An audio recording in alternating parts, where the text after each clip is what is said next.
Happiness even without love in marriage.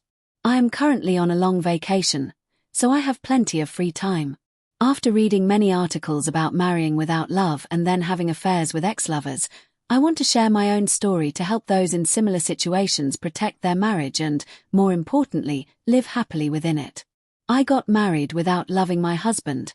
I only had a little affection for him. I married him because he was kind and loved me. Fortunately, before getting married, I read an article titled "Don't Be Overconfident About Your Fidelity" in the Confessions section. I also had a deep relationship, though not my first love, but it hurt me the most.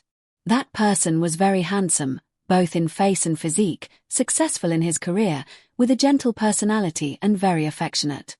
He was my ideal type, but I couldn't become his wife. We broke up because I was too jealous and controlling. After 3 years, we went our separate ways, and despite my efforts to hold on, it didn't work. He blocked all contact with me. I was heartbroken for a while. Then my husband appeared. He was inferior to my ex in every way. I still dated him to forget my ex. After a year, I agreed to marry him. When I told my mother I was getting married, she reminded me, "You must be sure that you will be faithful and bring happiness to him before agreeing to marry." At that time, I hesitated but still went through with it. In the early days of living with my husband, I still missed my ex.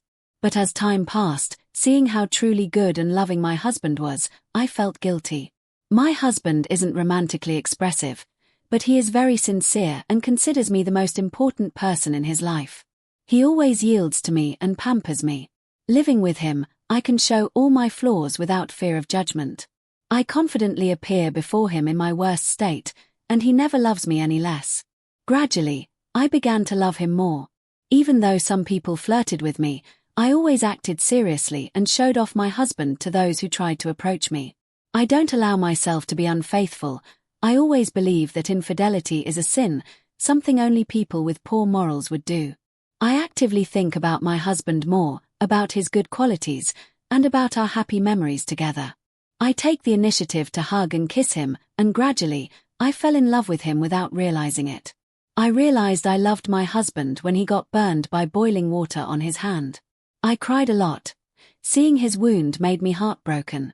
I was so worried that I dreamed he died from an infection. I cried so much that my pillow was wet. When I woke up and realized it was just a dream, I was incredibly happy and hugged him tightly.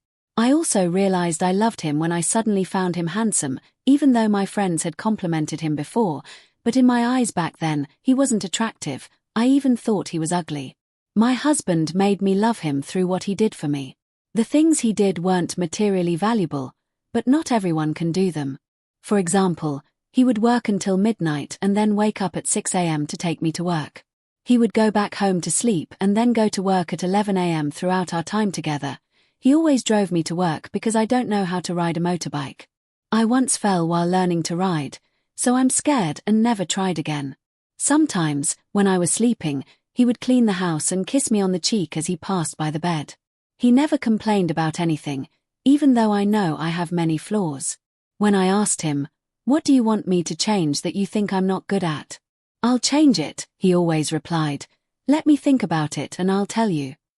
He has many more good qualities that would take too long to list. In short, he is truly worthy of my love.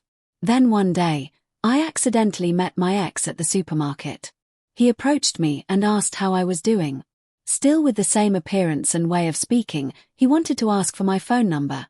I had changed my number and deleted my social media accounts when I got married.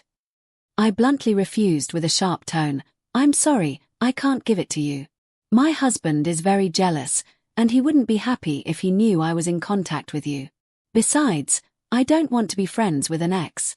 Before he could react, I walked away. I didn't even know if he had a family or not because I didn't care. When I got home, I cooked dinner and waited for my husband. If thoughts of my ex appeared in my mind, I stopped and called my husband to talk. I told myself, "You are heartless and cruel if you hurt this husband. That man abandoned you. Is he worth thinking about? You must remember how he made you suffer. You shouldn't hate him, but you must not love him. Loving him would be foolish. A husband who loves you like this is hard to find again." Not to mention, you're not that beautiful or talented to have a second chance at a good husband. I kept myself faithful by self-suggestion and learning to love my husband in this way. Some might say I'm not brave enough and that I'm running away. I accept that. I don't know how strong I am, so I choose to create barriers to prevent myself from being unfaithful to my husband and from becoming a bad person. Some might pity me for not letting my emotions flow naturally. I agree. But for me, the happiness I have is worth much more than those fleeting emotions. I don't want to trade it. I hope my husband and I will always be this happy. We have been married for 5 years and are saving money to have children. Wishing everyone peace and happiness.